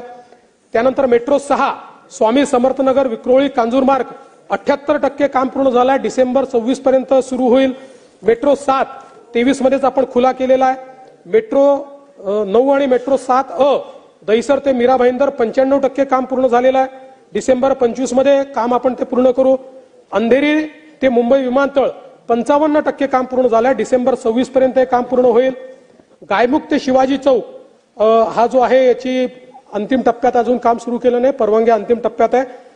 आणि मेट्रो 11 कल्याण ते तळोजा याचं 6% काम पूर्ण झालेलं आहे. मी त्याची कारणं सांगितली. असं जर आपण बघितलं तर 25, 26 आणि 27 या 3 वर्षामध्ये जवळपास मेजर मेट्रोचे आपण प्रकल्प हे पूर्ण करतो आहोत. आणि यातनं पूर्ण MMR रिजनला एक मेट्रोचं मोठं जाळं जे आहे हे उभं राहिलेलं आपल्याला पाहायला मिळेल. मुंबईमध्ये सातत्याने खड्डेमुक्त मुंबई करण्याकरता शिंदे साहेब ज्यावेळेस मुख्यमंत्री होते त्यावेळेस त्यांनी एक योजना आखली आणि त्यातून कॉन्क्रीट रोडचं काम हे करण्याचा निर्णय करण्यात आला. त्यात पहिल्या टप्प्याची जी कामं आहेत ती जवळपास सुरू होऊन 27% कामं पूर्ण झाली आहेत. दुसऱ्या टप्प्यामधली जी 1420 रस्त्याची कामं होती त्यातल्या 746 रस्त्यांची कामं प्रगतीपथावर आहेत.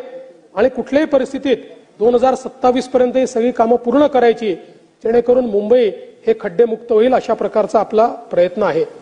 कोस्टल रोडच्या संदर्भात आता पुन्हा आपल्याला मी सांगत नाही, त्या सगळ्या गोष्टी आपल्याला माहिती आहेत. हा नाही, मी इथल्या कोस्टल रोडचं म्हणतोय. आता याच्यामध्ये आपण बांद्रा वर्सोवाचं काम चाललेलं आहे. महानगरपालिकेने वर्सोवा मडचं देखील आता त्या ठिकाणी टेंडर दिलेलं आहे आणि वर्सोव्यापासून तर भाईंदर पर्यंत हा देखील आता टेंडर दिलेला आहे. आणि मडपासून विरार पर्यंत याचा आता प्रस्ताव आपण केंद्र सरकारच्या मार्फत जायकाला पाठवतोय.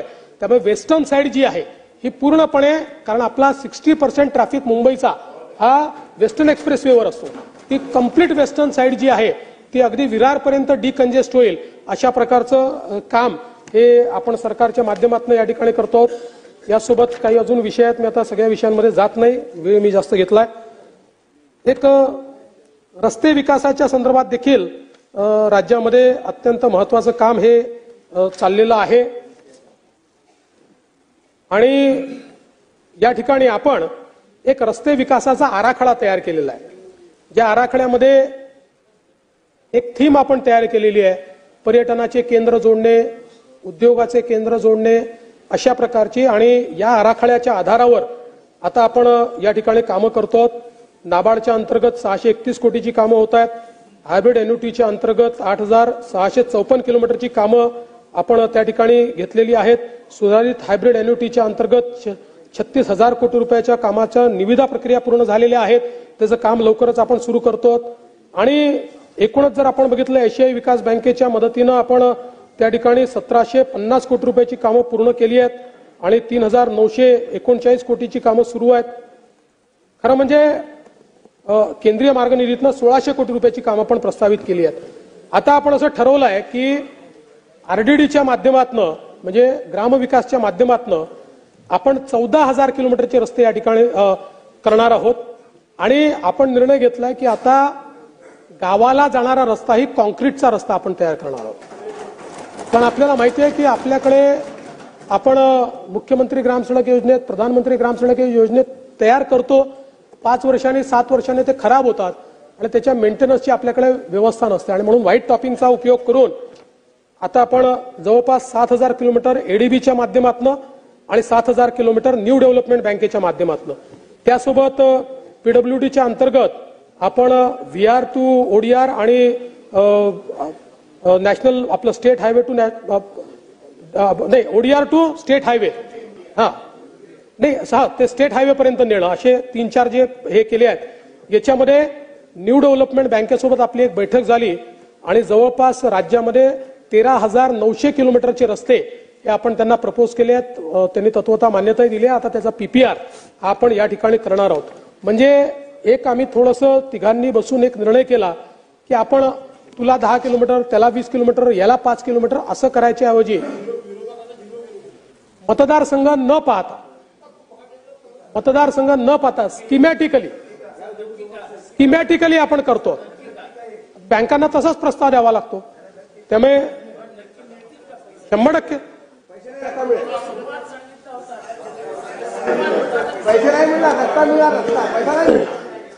MSSIDCच्या अंतर्गत आपण 6,000 किलोमीटरचे मेजर स्टेट हायवे हे हॅम मॉडेलमध्ये या ठिकाणी करतो. त्यामुळे रस्त्याच्या संदर्भात मोठ्या प्रमाणात गुंतवणूक आपण करणार आहोत. 1,000 किलोमीटर, 1,000 लोकसंख्येच्या वरची जी 4,000 गावं आहेत या 4,000 गावांना कॉन्क्रीटच्या रस्त्याने यावर्षी त्याचं काम सुरू करण्याचा आमचा प्रयत्न आहे.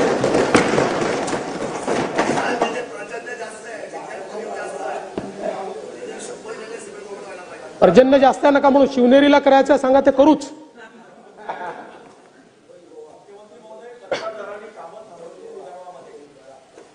कंत्राटदारांनी जी काही कामं थांबवली होती हे खरंच आहे की आपल्याकडे इलेक्शन आलं त्या दरम्यान आपण जवळपास 2-3 महिने कंत्राटदारांचे बिलं देऊ शकलो नव्हतो. ती मोठी थकीत होती. त्यामुळे पुरवणी मागण्यांमधनं आपण आता पैसे देणं सुरू केलेलं आहे. नवीन बजेट आता जेव्हा येईल त्यातने आपण पैसे देणार आहोत.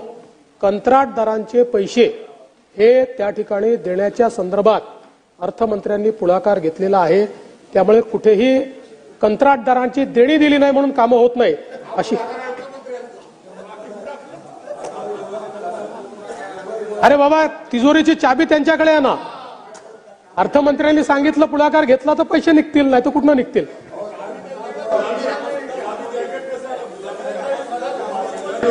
अर्थमंत्र्यांनी शिवून दिलं.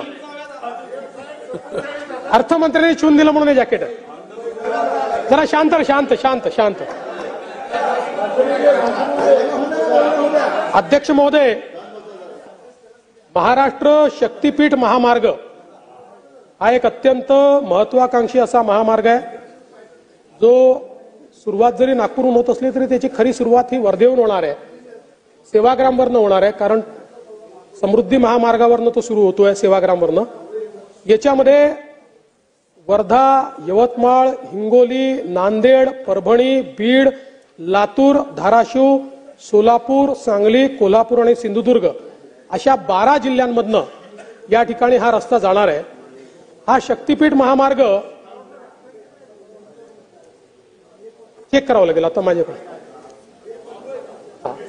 याच्यामध्ये जी प्रमुख शक्तीपीठ आहेत, माहूर असेल, तुळजापूर असेल, कोल्हापूर असेल, अंबाजोगाई असेल, त्यानंतर औंढ्या नागनाथ असेल, परळी वैजनाथ असेल, त्यानंतर पंढरपूर असेल, कारंजा लाड असेल, माहूर असेल, अक्कलकोट असेल, गाणगापूर असेल, नरसोबाची वाडी असेल, औदुंबर दत्तगुरूंचं धार्मिक स्थळ, असे अनेक या ठिकाणी आपण हे प्रमुख स्थळ जोडणार आहोत. पण मला आपल्या लक्षात आणून द्यायचं आहे की शक्तीपीठ महामार्ग हा केवळ पर्यटनाचा महामार्ग नाही आहे.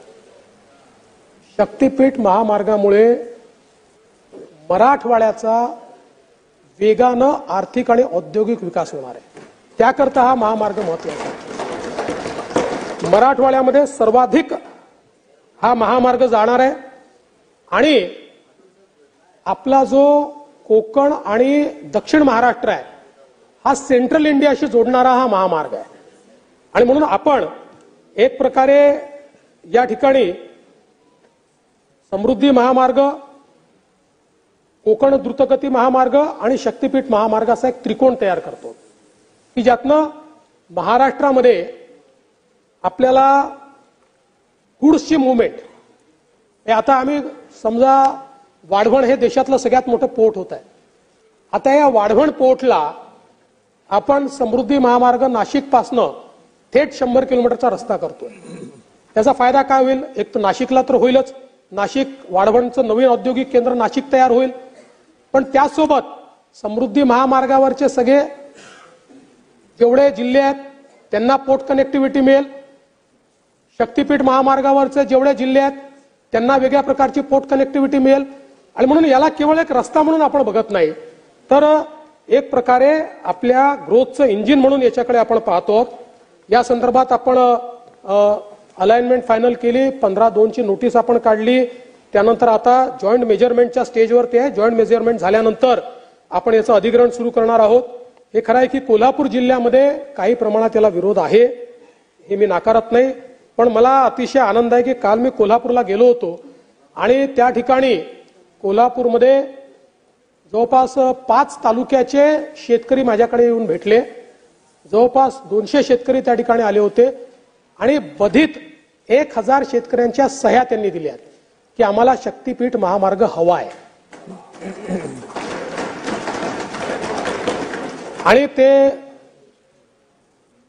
त्यांचं म्हणणं असं होतं की आम्ही सगळे त्याला समर्थन देतो आणि आवश्यकता असेल तर आम्ही एक मोठी परिषद शेतकऱ्यांची घ्यायला तयार आहोत, ज्याच्यामध्ये बाधित शेतकरी, एकही नॉन बाधित राहणार नाही, सगळे बाधित शेतकरी येतील आणि ते त्या ठिकाणी सांगतील. तथापि आम्ही या संदर्भात चर्चेअंती त्याचा निर्णय करू, पण सांगलीपर्यंत तर कोणाचा त्याला विरोध या ठिकाणी दिसत नाही.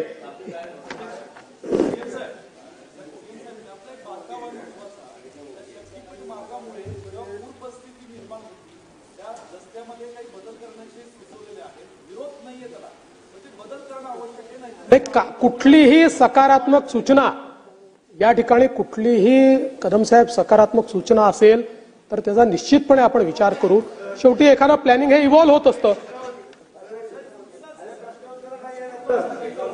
अध्यक्ष महोदय, चला मी आता संपवतोय. काय सूचना आहे शिवाजी? गड इंग्लज आणि चंदगड मार्ग आमचा हा गरजेचा आहे आणि आम्हाला त्याची आवश्यकता आहे.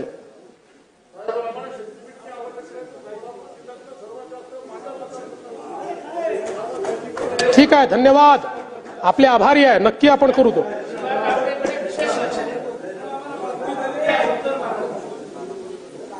अध्यक्ष महोदय, प्रधानमंत्री आवास योजनेमध्ये, आता मी थोडा फास्ट जातो. प्रधानमंत्री आवास योजनेमध्ये मागच्या टप्प्यात, पहिल्या टप्प्यामध्ये आपल्याला 13 लाख घरं मिळाली होती. त्यातली 99% घरं आपण पूर्ण केली. 98%, 2% लोक सापडत नाही आहेत, गायब झाल्यात, अशी परिस्थिती आहे. पण मला सांगताना आनंद वाटतो की दुसऱ्या टप्प्यामध्ये पहिल्याच वर्षी केंद्र सरकारने आपल्याला 20 लाख घरं दिलेली आहेत. हा देशातला रेकॉर्ड आहे. आणि मी ग्रामविकास विभागाचं अभिनंदन करेन. ही मिळाल्यानंतर, नवीन आपल्याला मान्यता मिळाल्यानंतर 1 महिन्याच्या आत ग्रामविकास विभागाने त्यातल्या 16 लाख घरांना मान्यता दिली आणि 10 लाख लोकांच्या खात्यामध्ये पैसे गेले आणि उरलेल्या 6 लाख लोकांच्या खात्यातही पैसे चाललेले आहेत. आणि आपण हे करत असताना निर्णय केला की आपण 50,000 रुपयाची वाढ ही राज्याच्या वतीनं त्याच्यामध्ये देतो. त्यामुळे आता प्रधानमंत्री आवास योजनेचा जो त्या ठिकाणी लाभधारी आहे त्याला वेगवेगळं सगळं मिळून 2 लाखापर्यंत आता हे पैसे मिळणार आहेत.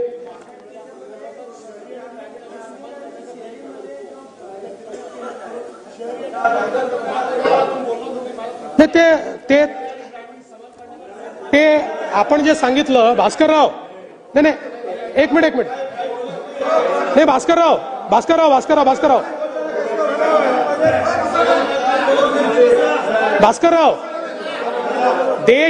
देशभरामध्ये हा फरक त्या ठिकाणी प्रत्येक राज्यात आहे, केंद्राने तो ठेवलेला आहे. आणि म्हणून आपण याचा विचार करूनच मग आपण हा निर्णय घेतला की ग्रामीणमध्ये वाढवले पाहिजे, म्हणून हे पैसे आपण या ठिकाणी वाढवलेले आहेत. आणि मला सांगताना आनंद वाटतो की एकूण पहिल्या टप्प्यामध्ये 13,57,000 घरं म्हणजे 20,364 कोटी, दुसऱ्या टप्प्यात 20 लाख घरं म्हणजे जवळपास हे 40,000 कोटी, आणि आपल्या राज्याच्या योजनेतनं म्हणजे ज्या वेगवेगळ्या योजना आपल्या चाललेल्या आहेत त्या योजनेतनं 17.54 लाख घरं, असे एकूण 51 लाख घरं आपण महाराष्ट्रामध्ये या ठिकाणी बांधतो आहोत. आणि जवळपास 85,000 कोटी रुपयाची गुंतवणूक याच्यामध्ये होणार आहे. आणि त्यात सोलारचे पैसे पकडले तर ती अजून बऱ्यापैकी मोठ्या प्रमाणात ती वाढणार आहे. आणि म्हणून मला असं वाटतं की खूप मोठ्या प्रमाणात हे काम या ठिकाणी चाललेलं आहे. भारतरत्न डॉक्टर बाबासाहेब आंबेडकरांच्या स्मारकाच्या संदर्भात इंदू मिलचं स्मारक जे आहे त्याच्यामध्ये 372 कोटी रुपये आतापर्यंत खर्च झालेले आहेत. जवळपास मेजर काम यातलं जे सहाय्यभूत इमारतींचं आहे ते आपल्याला झालेलं दिसतं आहे किंवा अंतिम टप्प्याकडे चाललेलं आहे. 350 फुटाचा पुतळा तो देखील आपण निश्चित केलेला आहे आणि 100 फुटाचं त्याचं पदपीठ असणार आहे. एकूण हा जो प्रकल्प आहे हा आता 1090 कोटी रुपयाचा आहे. आणि आपला प्रयत्न आहे की पुतळ्याचं काम जर पूर्ण होऊ शकलं, इतर सगळी कामं आपण 6 डिसेंबर 2025 पूर्वी करण्याचा प्रयत्न करतो आहोत. पण पुतळ्याचं काम पूर्ण होऊ शकेल का अजूनही त्याबद्दल थोडी शासंकता आहे. त्यामुळे ते काम पूर्ण झाल्यानंतर पण अतिशय चांगलं काम राम सुतार साहेब त्या ठिकाणी करतायत. त्यामुळे निश्चितपणे हे स्मारक देखील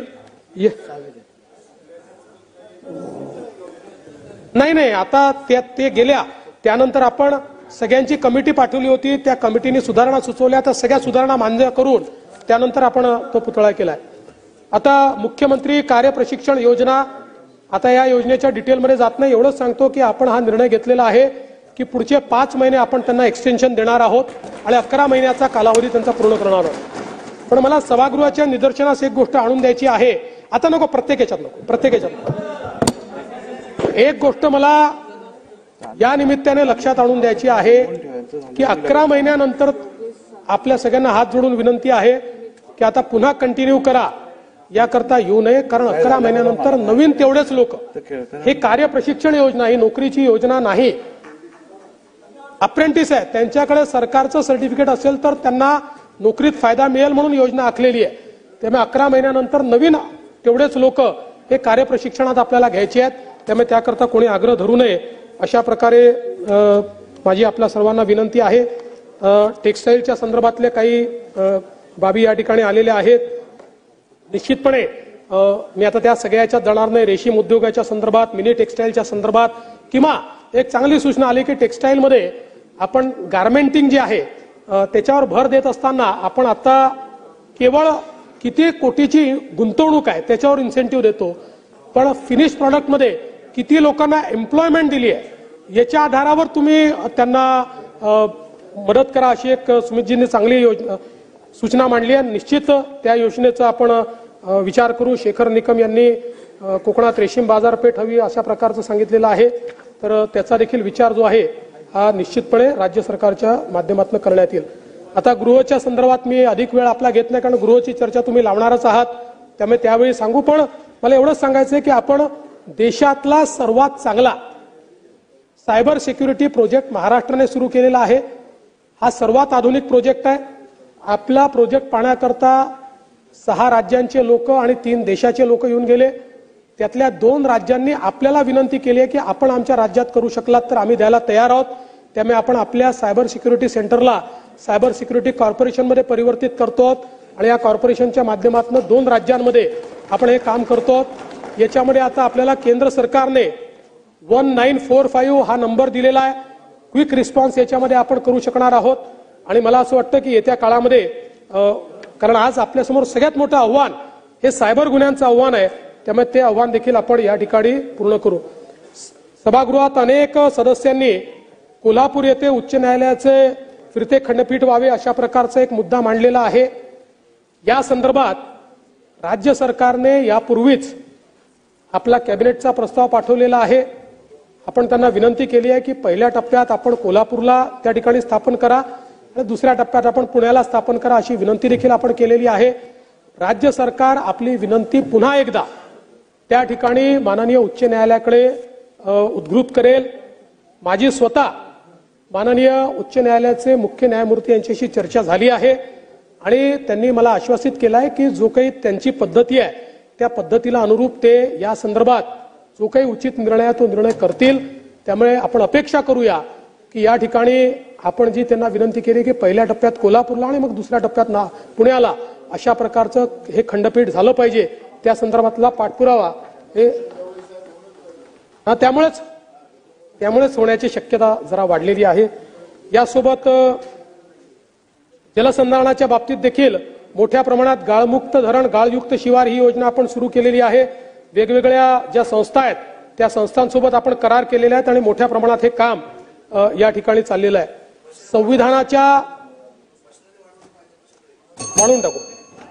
संविधानाच्या अमृत महोत्सवाच्या निमित्ताने प्रत्येक घरी संविधान असा संदेश आपण पोहोचवण्याचा प्रयत्न या ठिकाणी करतो आहोत आणि या अंतर्गत राज्यामध्ये ही जागरूकता वाढवण्याकरता उच्च व तंत्र शिक्षण विभागात अंतर्गत येणारी सर्व विद्यापीठे, अभिमत विद्यापीठे, स्वयंअर्थसहाय्यित विद्यापीठे, संलग्नित महाविद्यालय, तत्सम सगळ्या शैक्षणिक संस्थांमध्ये विद्यार्थ्यांच्या उपस्थितीत 26 नोव्हेंबर 2024 ला सकाळी 11 वाजता संविधानाच्या उद्देशिकेचे सामूहिक वाचन आपण त्या ठिकाणी केले आणि त्यानुसार मोठ्या प्रमाणात हे वाचन करण्यात आलेलं आहे आणि तंत्रशिक्षण संचालनालयाच्या अधीस्त सर्व शासकीय कार्यालय, शासकीय अशासकीय विनाअनुदानित पदवी व पदविका संस्थांमध्ये संविधानाच्या उद्देशिकेचे सामूहिक वाचन करण्याचे आता आयोजित करण्यात आलेले आहे आणि यासोबत अकृषी महाविद्यालयांमध्ये देखील त्या ठिकाणी पूर्ण एक महिना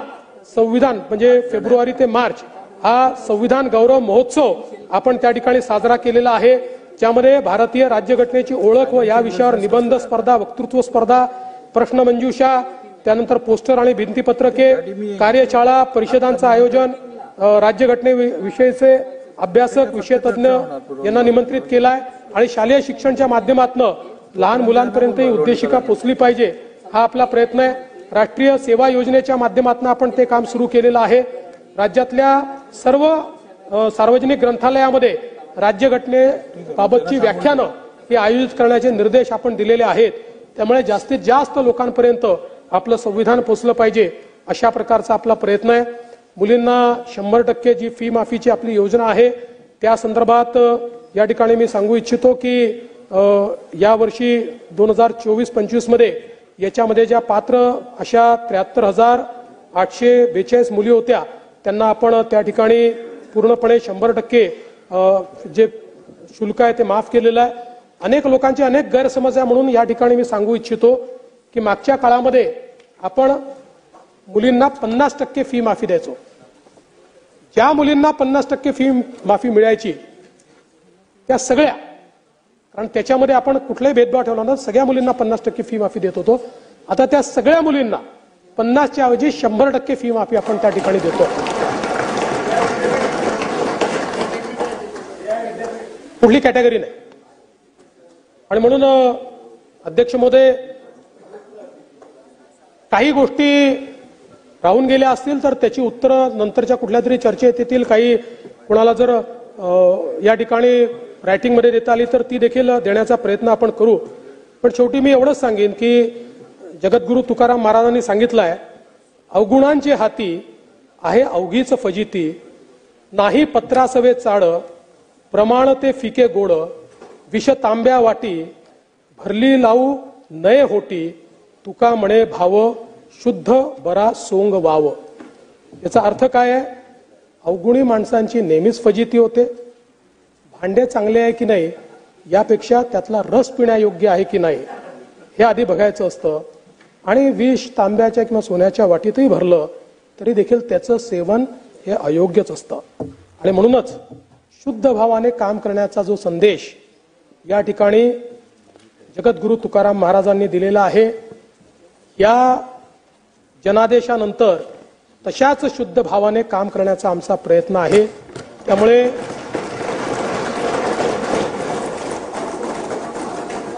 आम्ही हाच प्रॉब्लेम आहे म्हणून मागच्या वेळेस मी सांगितलं की धूल चेहरे पर थी और आईना पोछते रहे। आताही तुम्हाला एवढं चांगलं सांगितल्यानंतर तुम्हाला आमच्यातच दिसतंय, चेहरा पुसा। पण अध्यक्ष महोदय मी या निमित्ताने सांगतो की नक्कीच काही उणिवा असतील तर आपण सुचवल्या पाहिजेत। चांगल्या सूचना मी पहिल्या दिवशी सांगितलं की विरोधी पक्षाचं मूल्यमापन हे संख्येच्या आधारावर आम्ही करणार नाही, तर ते ज्या सूचना योग्य असतील त्या सूचनांचा अंतर्भाव हा आमच्या राज्य कारभारामध्ये आम्ही निश्चितपणे करू।